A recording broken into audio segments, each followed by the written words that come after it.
I usually don't like to look over the fence too often at what the Jets are doing, but I'm not going to ignore them either, so on a huge day of news for them, trading for Tim Tebow, I felt like they deserved a Sports Limelight extra moment. Now let me start by saying I evaluate each move regardless of a team's track record. Otherwise, I'm no different than ESPN talking heads who, when the Patriots acquire a known bum, jerk, or has-been like Albert Hainsworth or Chad Ochocinco, fawn all over the move, whereas if it was any other team, especially the Redskins, for instance, those same pundits would have tore the move apart.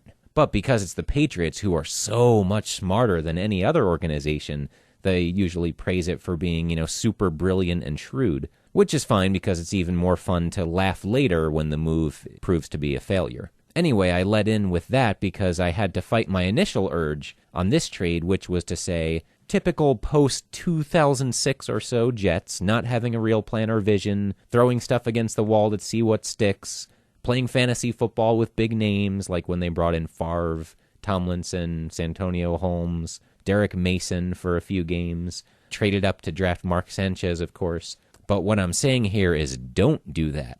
We know Tebow still has a long way to go with his throwing, and we don't yet know how the Jets will use him.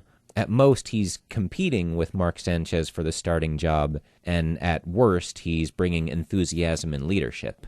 This move will work if everyone in the organization is on the same page as far as putting Tebow in the best possible position to succeed with the team, and, in turn, making the team succeed. The way this won't work is the scenario I mentioned earlier, if it's an impulse buy with really no direction or big picture vision behind it whatsoever. As a sort of, maybe this will work now? Thank you for listening to another Sports Limelight Extra. We'll be back soon.